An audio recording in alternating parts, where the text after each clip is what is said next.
Any questions, please go ahead and shout them out or raise your hand. But our good driver here has a question. Has a question about the panels, which we actually call modules. And he was asking about the lifespan of the modules. And they are made to last 20 years, a warranty of 20 years. But they will most likely last 25 and beyond. So this entire facility is designed and installed to perform for at least the next 20 years and beyond. But what you see is the larger structures here, which are facing due south, are arrays. And each array consists of 50 modules or 50 panels. And from that, the wiring is gathered up on the back, and it collects the power that we collect from the sunlight. And it's about 1,000 volts DC direct current. And from there, the direct current cable runs to the middle of the field where it's again collected, and it comes underground to this green structure right here, which is called a power station. So we bring approximately 400 of these arrays into each power station. And we take that DC current, and through two inverters, which are inside, inverters take the DC current and converts it to an alternating current, which is what you use at your home. And from there, we also have a step-up transformer in the power station, and we step it up to about 13,000 volts, three-phase.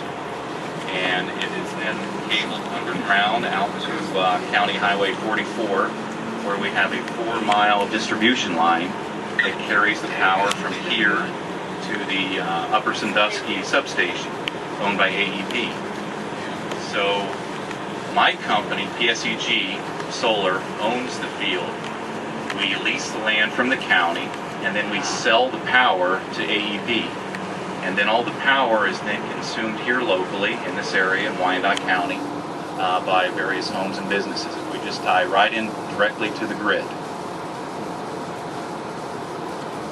And of these arrays, which are approximately 10 foot tall and 40 feet wide, we have 3,184 of those arrays on the site between this field, which this is the west field, and over there is the east field, which we're going to be going through there as well. And the entire facility is about almost 85 acres in total. And you will see some people out here today mowing the grass or trying to keep the weeds down and make it look good for you guys for the tour. And so it has good street appeal, and we will continue to do so throughout the summer and every year following. And as I had mentioned before, we have 50 modules on each array, and the grand total number of modules that we have on the site is 159,200 modules. The majority of those modules were made by First Solar in Perrysburg, Ohio, and just a small number, a small number of that had to come from Malaysia, but the vast majority by far was Ohio made by First Solar. The modules are a thin film technology. You're probably a little bit more familiar with a crystalline panel that you see on TV and in magazines, where it's made out of silicone, whereas these are made of cadmium telluride, which is better suited to our climate, and they are very efficient in low sunlight, which in Ohio can be very beneficial in the wintertime. Because as you know, we don't see a lot of the sun between November and March in Ohio, but these type modules will still perform quite well in those overcast conditions and generate a good amount of power for us.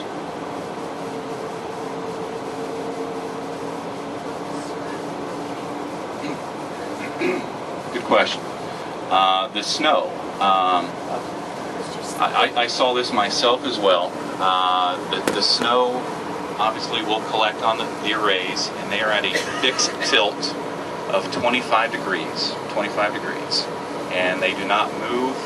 The arrays will just stay in that position. The snow will fall and lay on the panels, say overnight, and come in the morning. If it's overcast, it doesn't matter. Just a little bit of sunlight will still penetrate through that snow, and we can still generate power through the snow.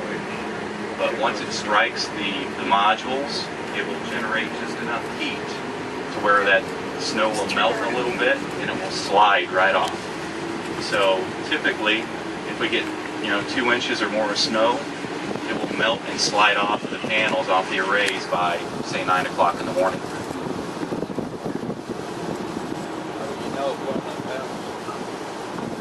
Good question. How do we know if the panels are not working? Because they do go bad, and occasionally you will find a cracked panel because they're made of 2 pieces of safety glass.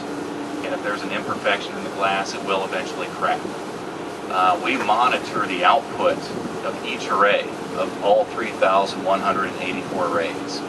And we are looking at that on a computer, and we're comparing them to each other. So if you have an underperforming array in comparison to all the others, that signals that we might have a problem. And then we will dispatch a contractor, a local contractor, which we've hired to come out and go to that specific array and do a number of electrical tests, and they can determine if there's a bad module or bad wiring or bad wiring connection, and they'll fix it. So we can usually catch that within a couple of days of its failure. And that's in our benefit because we want to make sure that we're producing as much power as possible.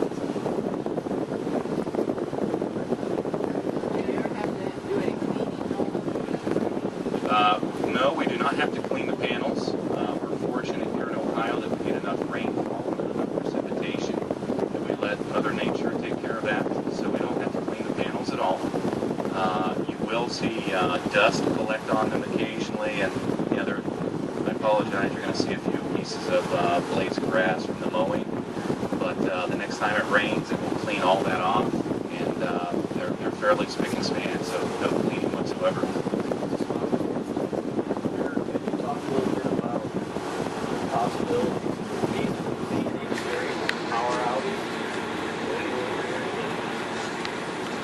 Yeah, one of the major benefits of this facility is we make power in the daytime when the sun is out. Obviously, we don't make power at night. But typically, your greatest electrical demand on the grid throughout the country and in Ohio and Wyandot County is the summertime, the middle of the day, and the hottest days, because that's when everybody's running their air conditioning and everything else that they run in their homes and their businesses. And that's when the load is the highest. That's when the demand is the highest. And fortunately for us, that's those exact times is when we maximize our power output. So we are helping that peak demand and carrying the grid through that peak demand. So that is one great feature to solar technology.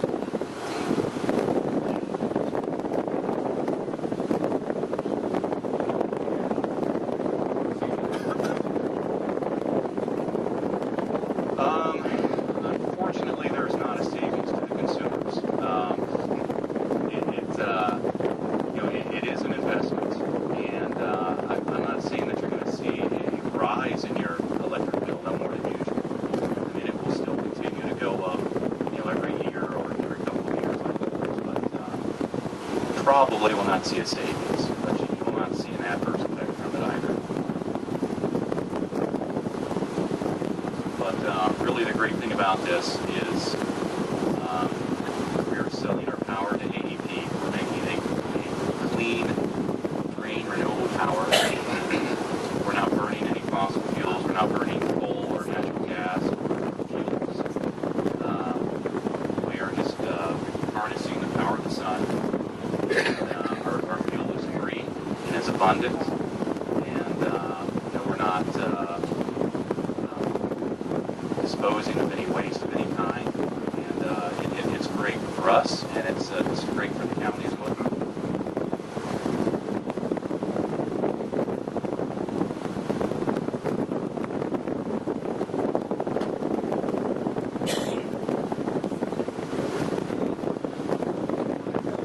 Don't be afraid to ask questions. How many does this supply? Okay. Sorry, here real quick, gentleman here in the front asked about our